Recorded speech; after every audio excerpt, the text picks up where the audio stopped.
Hello students, good morning. Students, पिछली class में हमने टेंस का एक चार्ट देखा था जिसमें मैंने आपको प्रत्येक टेंस की पहचान, हेल्पिंग वर्ब और मुख्य क्रिया का कौन सा रूप काम में आता है किस टेंस में, इसके बारे में मैंने बताया था आपको। आज हम उन सभी टेंसों का इंग्लिश में ट्रांसलेशन कैसे करते हैं और किस प्रकार से उनका अंग्रेजी में अनुवाद किया जाता है वो हम सीखेंगे। तो आज की क्लास में हम जो सिंपल वाक्य जो होते हैं जिसको हम सकारात्मक वाक्य कहते हैं या अफर्मेटिव सेंटेंस या पॉजिटिव सेंटेंस जिसको हम कहते हैं, उनका अंग्रेजी में अनुवाद करना सीखेंगे। ठीक है। तो जो सकारात्मक वाक्य होते हैं, चाहे वो किसी भी टेंस का हो, उन सब वाक्यों का अंग्रेजी में अनुवाद करने के लिए हम केवल इस एक फार्मूला काम में लेते हैं। इसमें सबसे पहले आता है सब्जेक्ट प्लस फिर हेल्पिंग वर्ब यदि काम में आ रही हो तो। ठीक है। जैसे 12 टेंस, जो 12 टेंस होते हैं उनमें से 2 टेंस ऐसे होते हैं जिनके अफर्मेटिव सेंटेंस मतलब साधारण वाक्यों में अपन हेल्पिंग वर्ब काम में नहीं लेते हैं। कौन कौन से टेंस होते हैं? प्रेजेंट इंडेफिनेट और पास्ट इंडेफिनेट। तो प्रेजेंट इंडेफिनेट और पास्ट इंडेफिनेट टेंस के अफर्मेटिव सेंटेंस मतलब साधारण जो वाक्य होते हैं उसमें हेल्पिंग वर्ब काम में नहीं आती है। इसके अलावा बाकी जो शेष 10 जो आपके टेंस हैं उन सब के अंदर हेल्पिंग वर्ब काम में आती है, चाहे वो किसी भी प्रकार का वाक्य हो। ठीक है। तो 2 टेंसों को छोड़ करके बाकी 10 टेंस में अपन हेल्पिंग वर्ब काम में लेते हैं, जिसको हम पिछली सारणी में देख चुके हैं। फिर मुख्य क्रिया मेन वर्ब, फिर ऑब्जेक्ट, किसी स्थान का नाम हो सकता है, किसी वस्तु का नाम भी हो सकता है, या कोई जैसे मी, एस, ठीक है, इस तरह से कोई शब्द भी हो सकता है। और इसके पश्चात आता है अदर मतलब अन्य। तो किसी वाक्य में इन सबको निकालने के बाद जो शेष वाक्य बच जाए उसको हम बोलते हैं अन्य, अदर। ठीक है। इसको हम सबसे लास्ट में लिखते हैं। ठीक है।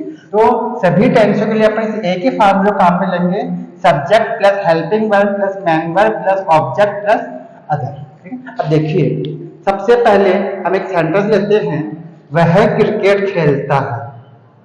वह क्रिकेट खेलता है। ठीक है।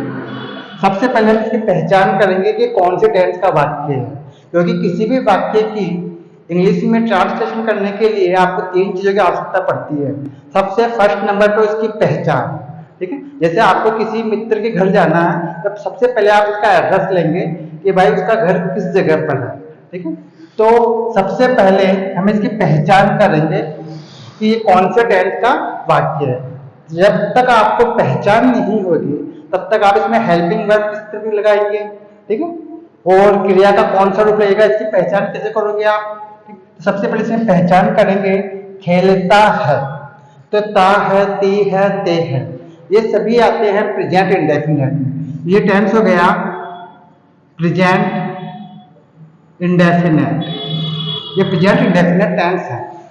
अब प्रेजेंट इंडेफिनेट टेंस के अंदर मैंने आपको बताया था कि जो अफर्मेटिव सेंटेंस होते हैं, जो साधारण वाक्य होते हैं, उसमें हेल्पिंग वर्ब काम में नहीं लेते हैं। वैसे इसके अंदर जो सहायक क्रिया होती है, जो हेल्पिंग वर्ब होती है, वो होती है डू, डज, लेकिन हम इनको अफर्मेटिव सेंटेंस में काम में नहीं लेते, क्योंकि अभी हम अफर्मेटिव सेंटेंस की बात कर रहे हैं। जब नेगेटिव और इंटरोगेटिव की बात करेंगे तब देखेंगे कि डू लगेगा या डज लगेगा। अभी फिलहाल अफर्मेटिव सेंटेंस में प्रेजेंट इंडेफिनेट टेंस की हेल्पिंग वर्ब काम में नहीं आती है। ठीक है।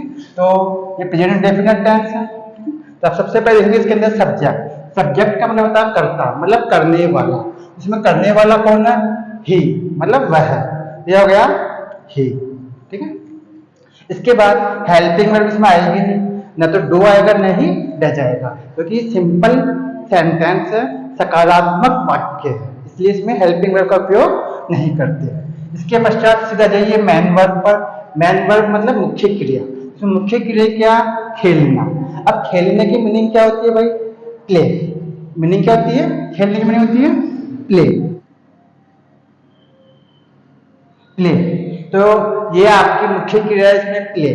ठीक है, अब मैंने आपको इसके अंदर ये बताया था कि प्रेजेंट इंडेफिनिट टेंस के अंदर जो मुख्य क्रिया होती है उसमें डू डज का प्रयोग तो नहीं करते, लेकिन अगर आपका कर्ता सब्जेक्ट अगर सिंगुलर पर्सन हो, एक वचन कर्ता हो, सिंगुलर हो, तो मैन वर्ब में एस या ईएस जोड़ा जाता है। और अगर आपका सब्जेक्ट प्लूरल हो, बहुवचन हो, तो मैन वर्ब में एस या ईएस नहीं जोड़ते हैं। ठीक है, अगर आपका सब्जेक्ट बहुवचन हो, ठीक है, मतलब बहुवचन मतलब जैसे यू, वी, दे इत्यादि इस तरह से कोई हो सकते हैं। तो बहुवचन हो तो केवल आपके वर्ब के फर्स्ट फॉर्म आएगी, मैन वर्ब की केवल फर्स्ट फॉर्म आएगी। लेकिन अगर आपका कर्ता मतलब सब्जेक्ट एक वचन हो, सिंगुलर पर्सन हो, एक वचन हो, तो आप वर्ब की फर्स्ट फॉर्म के अंदर एस या ईएस ऐड करेंगे। ठीक है, एस या ईएस ऐड करेंगे। अगर आपका कर्ता बहुवचन हो तो मैन वर्ब की फर्स्ट फॉर्म केवल, और अगर कर्ता आपका एक वचन हो तो मैन वर्ब के फर्स्ट फॉर्म में एस या ईएस हम ऐड करते हैं। तो यहाँ पे आपका जो सब्जेक्ट है वो सिंगुलर है, एक वचन है। तो यहाँ पे ही मतलब एक ही व्यक्ति है, इसलिए जो आपकी मैन वर्ब है यहाँ प्ले। ठीक है, इसमें क्या ऐड करेंगे? एस। क्या ऐड करेंगे? एस। तो प्ले का क्या हो जाएगा? प्लेज। तो यह बोलेंगे ही प्लेज। ठीक है, ही प्लेज हो गया मैन वर्ब। अब ऑब्जेक्ट, ऑब्जेक्ट क्या है इसके अंदर? क्रिकेट। क्या है इसमें? क्रिकेट। तो लिखेंगे यहाँ पे क्रिकेट। ये आपका सेंटेंस हो गया, वह क्रिकेट खेलता है। ठीक है, क्योंकि यहाँ पर एक वचन है मतलब सिंगुलर पर्सन है, एक ही व्यक्ति है, इसलिए हमने मैन वर्ब के अंदर एस या ईएस हम ऐड करेंगे। ठीक है, कोई दिक्कत है? ठीक है, अब देखिए जैसे मान लीजिए कहता हूं हम क्रिकेट खेलते हैं, हम क्रिकेट खेलते हैं, हम क्रिकेट खेलते हैं। अब देखिए, अब यहाँ पे सब्जेक्ट क्या हो गया भाई? वी, हम। ठीक है, तो यहाँ पे प्लूरल हो गया, बहुवचन हो गया, तो यहाँ पे सब्जेक्ट हो गया वी। टेंस तो ये भी कौन सा? प्रेजेंट इंडेफिनिट टेंस ही है, तो इसमें भी टू डेज का प्रयोग हम करने से रहे। ठीक है, क्योंकि ये सकारात्मक वाक्य है, साधारण वाक्य है। तो यह सबसे पहले आएगा सब्जेक्ट, सब्जेक्ट हो गया वी। अब हेल्पिंग वर्ब इसमें आएगी नहीं, टू डेज का प्रयोग इसमें करेंगे नहीं। अब मैन वर्ब देखिए मुख्य क्रिया, मुख्य क्रिया वही है प्ले, प्ले खेलना। तो खेलने की मीनिंग क्या होगी? प्ले, सिर्फ प्ले। लेकिन इसके अंदर हम एस ऐड नहीं करेंगे, इसमें एस नहीं जोड़ेंगे, क्योंकि यहाँ पर मैंने बताया आपको अगर कर्ता बहुवचन हो मतलब प्लूरल हो तो वी मानी हम, मतलब एक से अधिक व्यक्ति है, एक से अधिक व्यक्ति है हम। तो इसके अंदर अगर आपका सब्जेक्ट प्लूरल हो तो केवल वर्ब की फर्स्ट फॉर्म आती है, उसमें एस या ईएस ऐड नहीं करते हैं। ठीक है, तो यह क्या आएगा? केवल प्ले। ठीक है, वी प्ले क्रिकेट। ठीक है, वी प्ले क्रिकेट। ठीक, अब देखिए अगर मैं आपको ये कहता हूं कि मैं क्रिकेट खेलता हूं, केवल मैं, मैंने कहा मैं क्रिकेट खेलता हूं।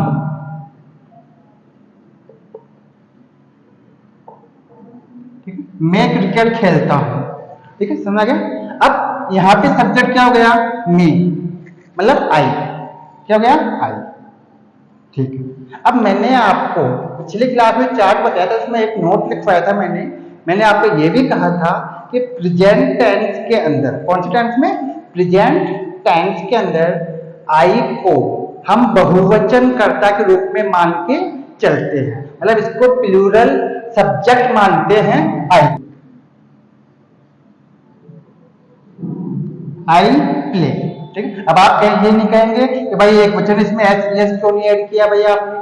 केवल आई को बहुवचन कर्ता मानते हैं, तो आई प्ले क्रिकेट। समझ आ गया? देखिए यहाँ पर एक वचन करता है, इसलिए हमने मेन वर्ब में एस ऐड कर दिया, एस को जोड़ा, प्लेज हो गया यहाँ पर। यहाँ बहुवचन करता है, ठीक है, इसलिए हमने इसमें एस या एस ऐड नहीं किया। ठीक है, यहाँ पे में ये आई एक वचन करता है, लेकिन प्रेजेंट टेंस में इसको बहुवचन कर्ता के रूप में मानने के कारण हमने इसमें एस या एस ऐड नहीं किया। समझ गया? कोई दिक्कत है? ठीक है, अब देखिए आगे। अब प्रेजेंट इंडेफिनिट टेंस, ठीक है, इसकी पहचान मैंने बताई थी कि वाक्य के अंत में ता है, ती है, ते है, या किसी व्यक्ति की कोई आदत है, कोई हैबिट है, तो वो भी प्रेजेंट इंडेफिनिट टेंस में ही आती है। या फिर कोई ऐसी सार्वभौमिक सत्य बात हो जो सभी पूरे वर्ल्ड में मानी जाती हो, ऐसी सार्वभौमिक सत्य बात वो भी प्रेजेंट इंडेफिनिट टेंस में ही आती है। जैसे तारे टिमटिमाते हैं, भाई दुनिया जानती है तारे टिमटिमाते हैं, तो कौन सा टेंस हुआ? Present indefinite tense.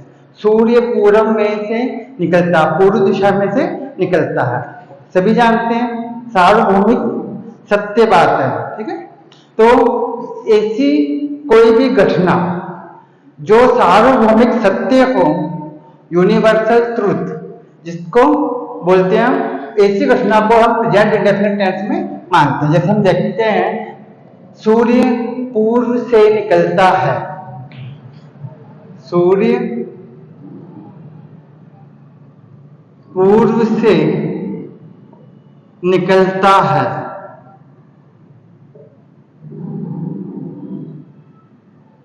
सूर्य पूर्व से निकलता है। तो यहां पर ये यूनिवर्सल ट्रुथ है कि सूर्य पूर्व दिशा से ही निकलता है, और वैसे ही आप देखेंगे तो इसमें ता है, ती है, ते है शब्द भी जैसे आ जाते हैं। ठीक है, अच्छा, इसके अंदर सूर्य है, इसकी मीनिंग क्या हो गया भाई? The sun. सब्जेक्ट क्या हो गया? The sun, subject. ठीक है, अब हेल्पिंग वर्ब्स में आएगी क्या? इसमें हेल्पिंग वर्ब नहीं आएगी, क्योंकि सिंपल वाक्य है, साधारण वाक्य है, अफर्मेटिव सेंटेंस, इसमें हेल्पिंग वर्ब का प्रयोग नहीं करेंगे। ठीक है, रूढ़ि का प्रयोग नहीं करेंगे। अब मैन वर्ब, मैन वर्ब का मतलब होता है मुख्य क्रिया। तो यहाँ पे निकलना मतलब उदय होना, उदय होना मतलब निकलना। सूर्य उदय होता है, पूर्व से निकलता है, इसकी मीनिंग होती है राइज। ठीक है, क्या होती है? राइज। इसमें अभी हम एस ऐड कर देते हैं, तो जगह राइजेज इन द ईस्ट, ये पूर्व से, ठीक है, ये अदर में आता है। ठीक, पूर्व दिशा से, इसमें ऑब्जेक्ट इसमें है नहीं, ठीक, तो इसमें अदर में क्या जाएगा? पूर्व से। तो हम बोलेंगे इन द ईस्ट, पूर्व दिशा में, in the east, in the sun rises in the east, सूर्य पूर्व से निकलता है। तो इसमें समझ में आ गया आपको शायद। अब देखिए एक और सेंटेंस पे आते हैं हम। गीता भोजन पकाती है, गीता भोजन पकाती है।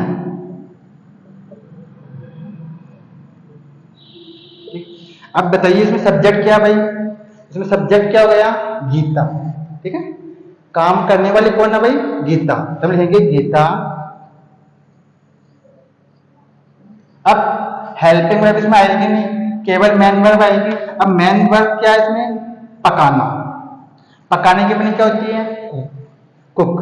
ठीक है, तो अब कुक के अंदर हम एस या ईएस ऐड करेंगे, क्योंकि यहाँ पर सब्जेक्ट क्या? एक वचन है। कौन सा सब्जेक्ट है?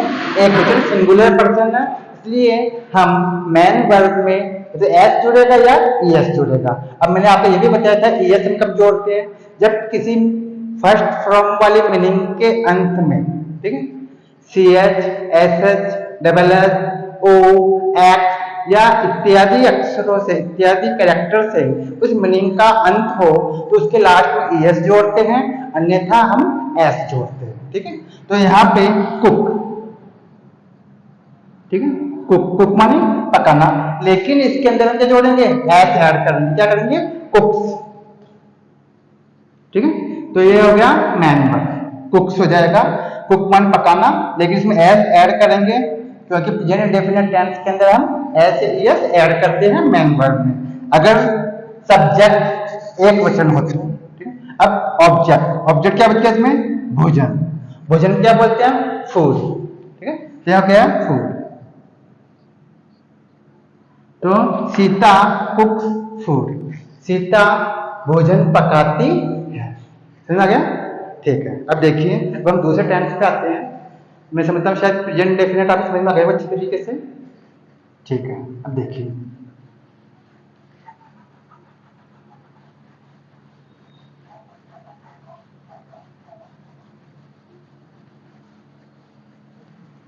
इसको साफ कर देते हैं।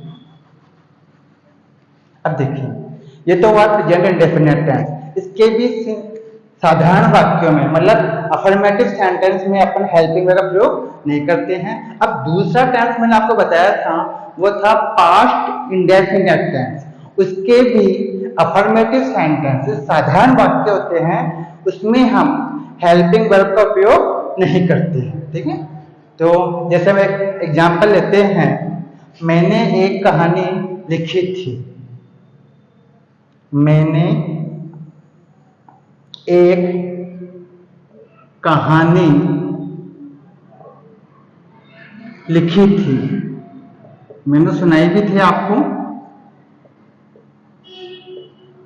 टेंस की। ठीक है, मैंने एक कहानी लिखी थी। अब यहाँ पे लास्ट में था, थे, थी आ जाएगा, तो ये कौन सा टेंस है, पहले से पहचान करेंगे हम।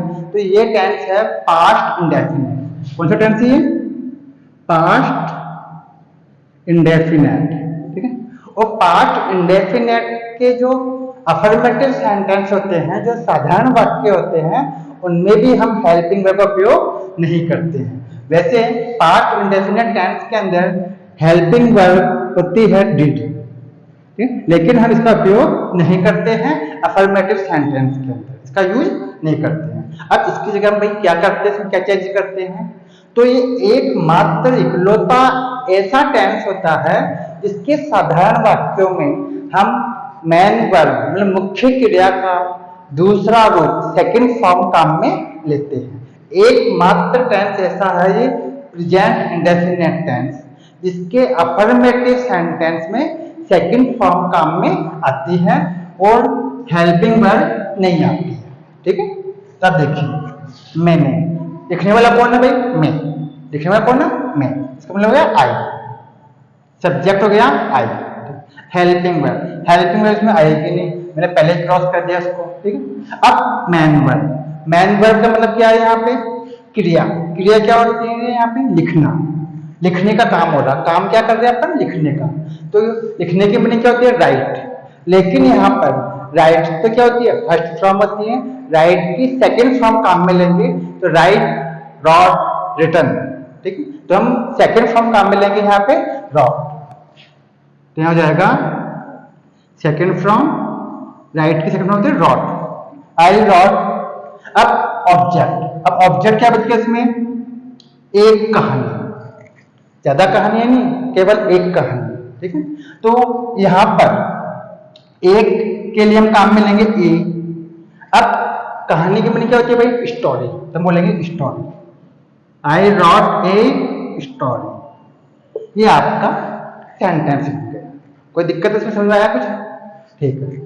अब एक और लेते हैं हम, देखिए, मैं कल कानपुर गया था, मैं कल कानपुर।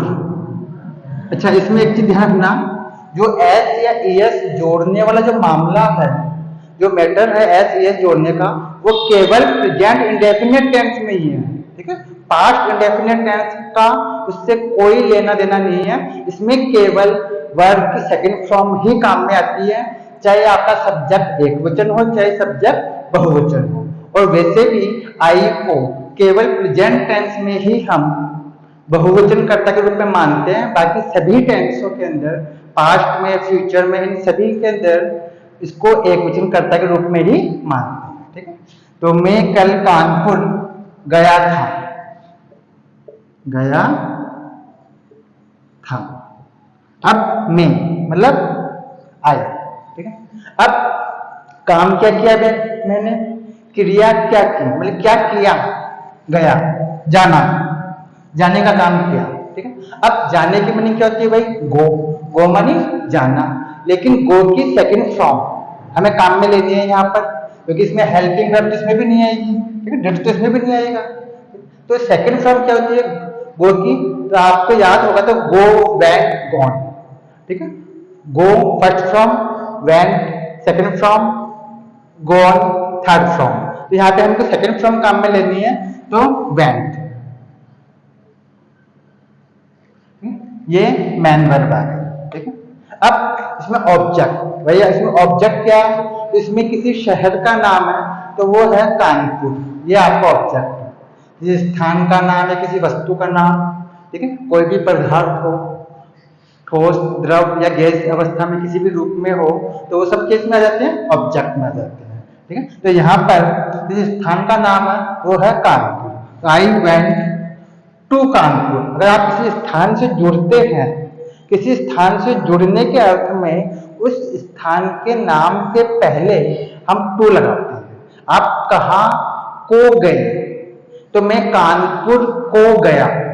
ठीक है, तो इसलिए हम लिखेंगे आई वेंट टू कानपुर। ठीक है, आई वेंट टू कानपुर। कब गए आप, अब इसमें एक शब्द बच गया जो आ जाएगा अदर में। कब गए भैया आप, यस्टरडे। ठीक है, यहां जाएगा यस्टरडे।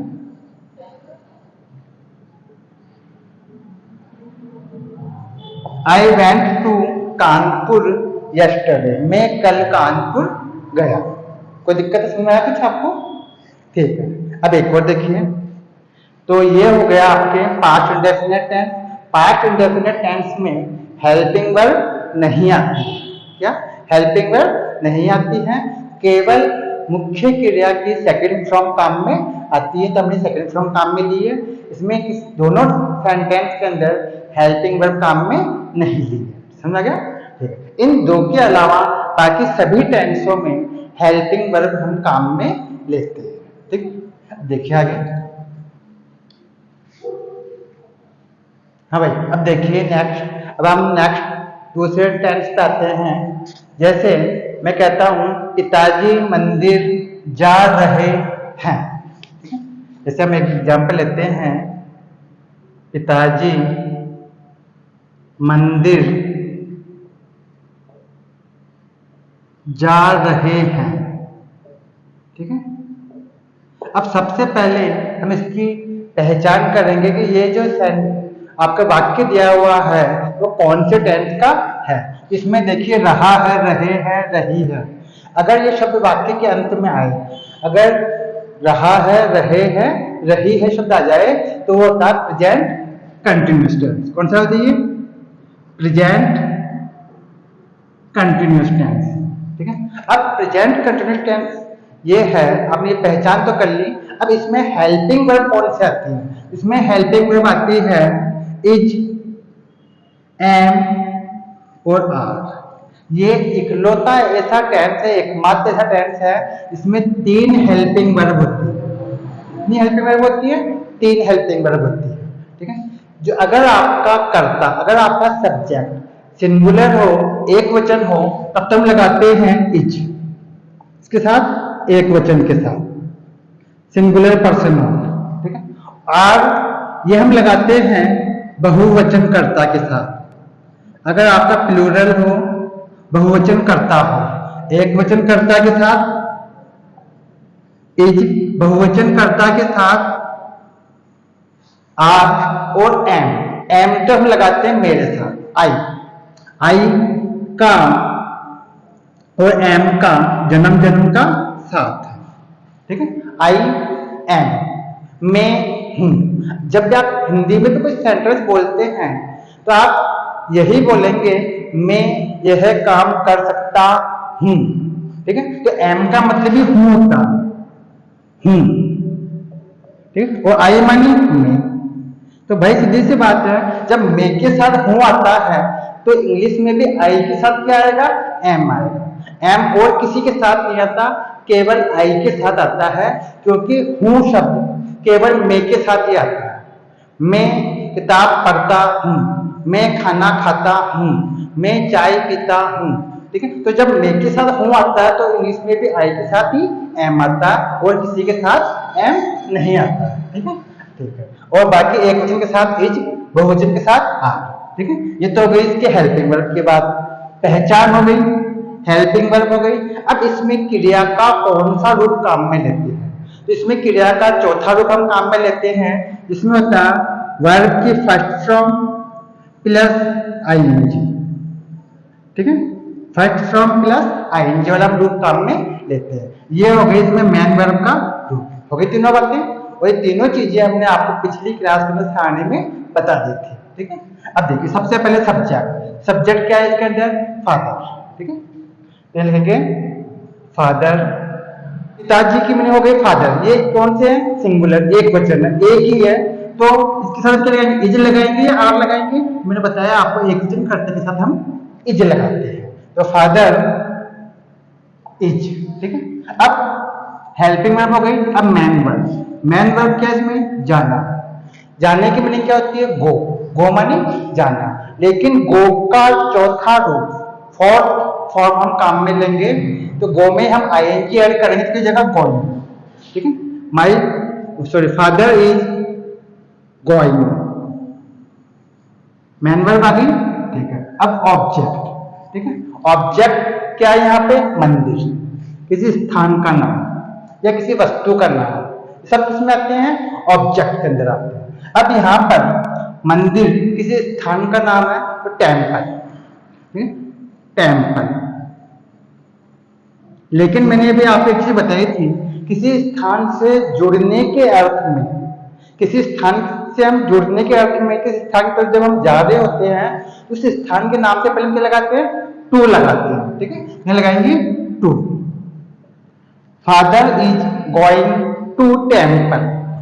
ठीक है, और किसी स्थान से अलग होने के अर्थ में हम फ्रॉम का प्रयोग करते हैं, और जुड़ने के अर्थ में टू का प्रयोग करते हैं, कि मेरे पिताजी मंदिर को जा रहे हैं।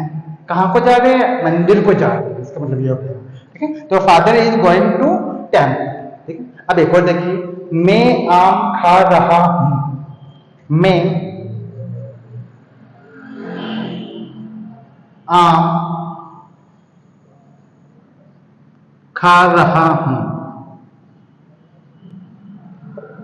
ठीक है, मैं आम खा रहा हूं। अब यहां पे सब्जेक्ट क्या हो गया, सब्जेक्ट मैं का मतलब आई।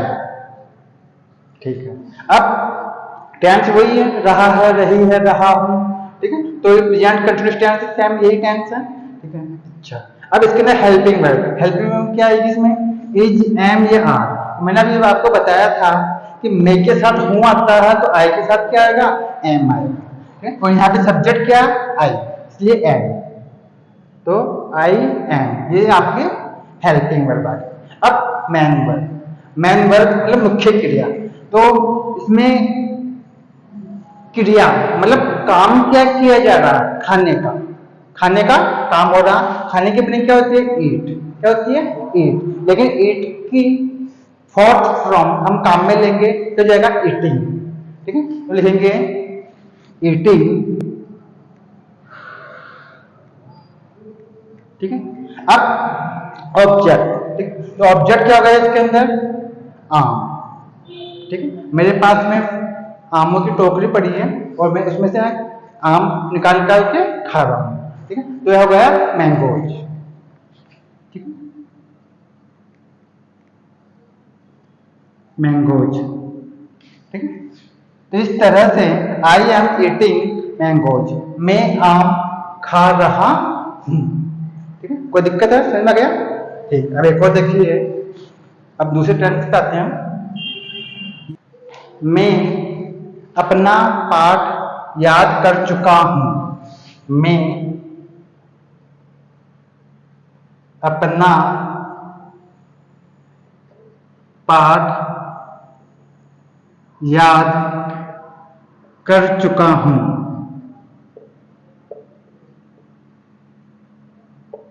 ठीक है, मैं अपना पाठ याद कर चुका हूं।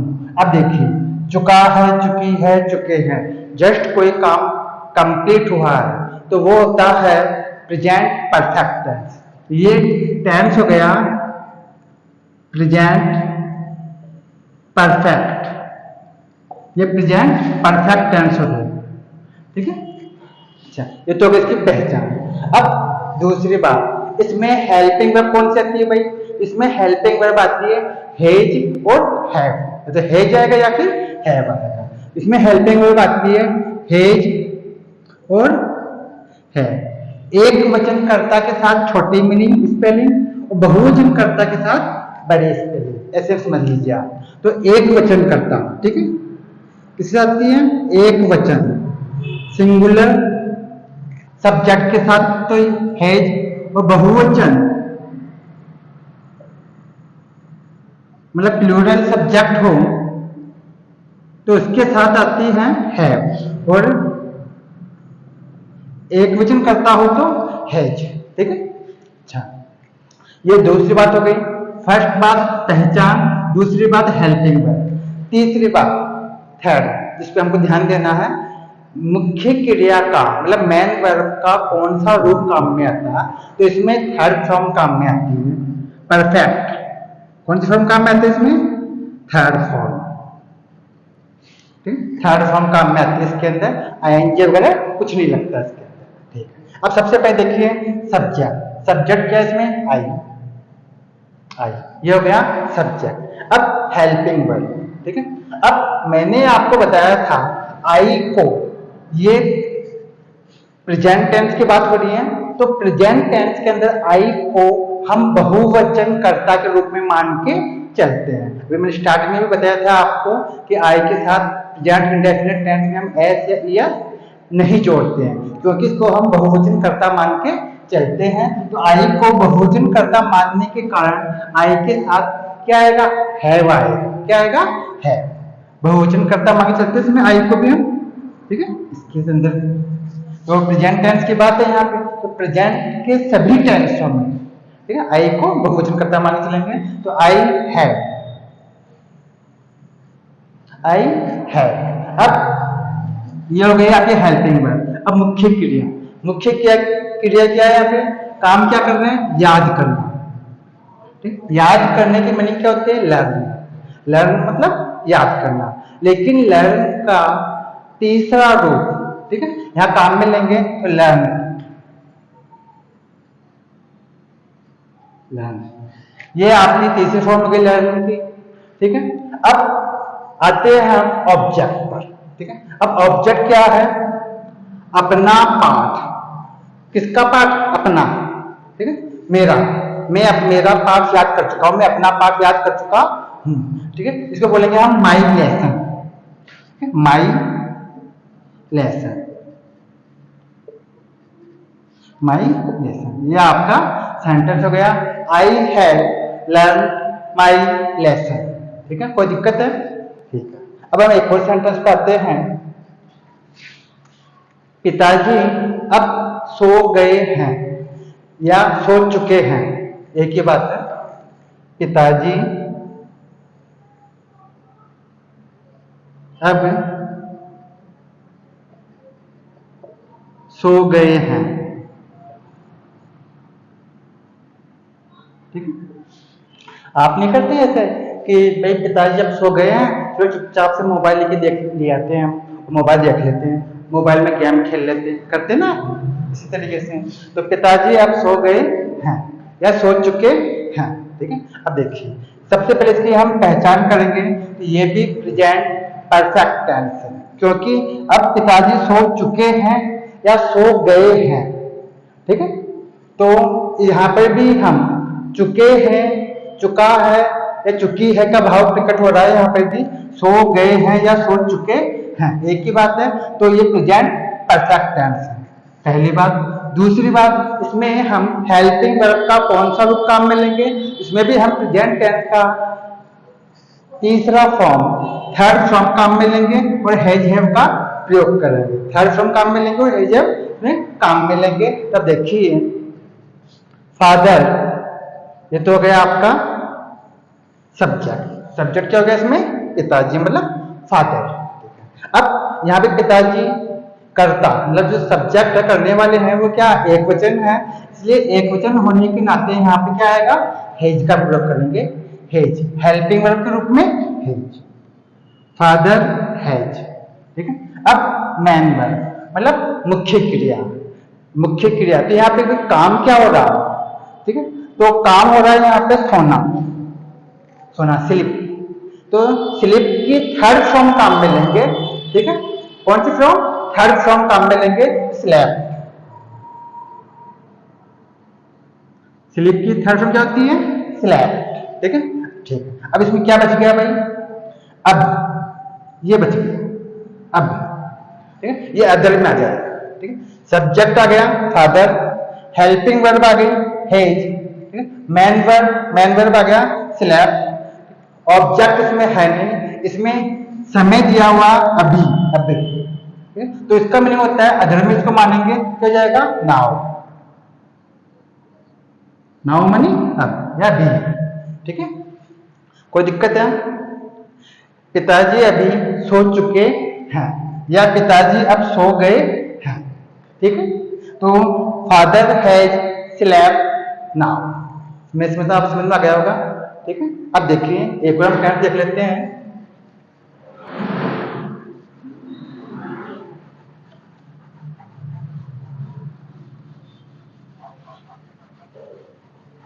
जैसे हम लेते हैं एक रेलगाड़ी स्टेशन से जा चुकी थी। ठीक है, रेलगाड़ी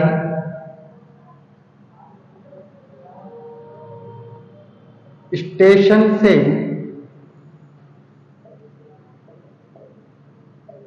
जा चुकी थी।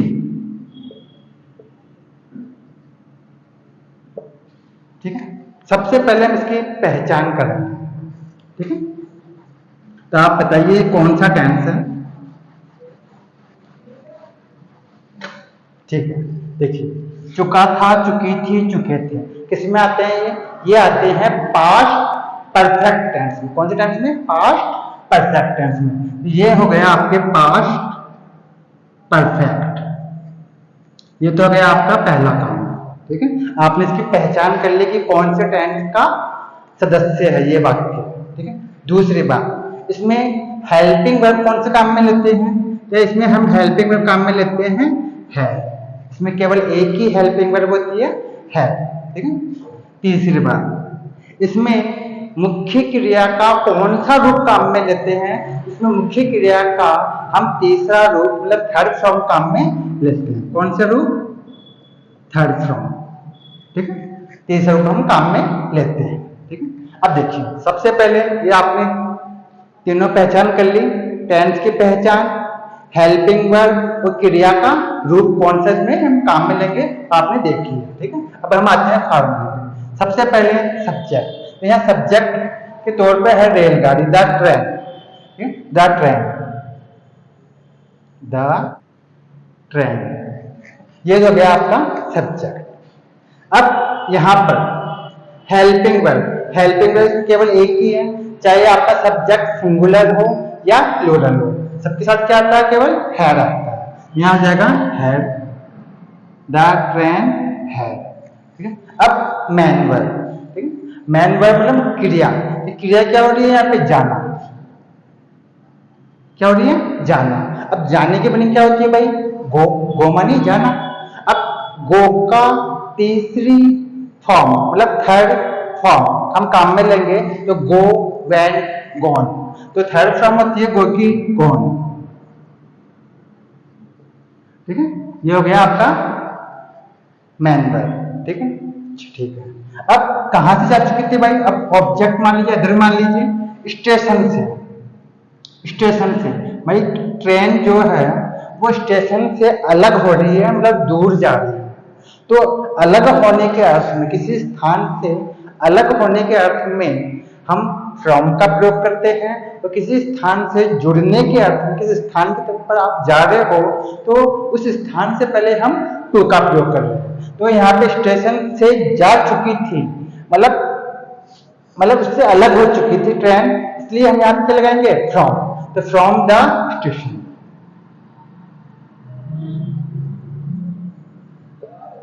From the station. ठीक है, कोई दिक्कत है भाई, समझ में आ गया? The train had gone from the station, train station से जा चुकी थी। ठीक है, तो मैं समझता हूँ स्टूडेंट आप समझ में आ गया होगा। ठीक है, नेक्स्ट क्लास में हम नकारात्मक मतलब नेगेटिव सेंटेंस पर अध्ययन करेंगे। आज के लिए इतना ही, थैंक यू।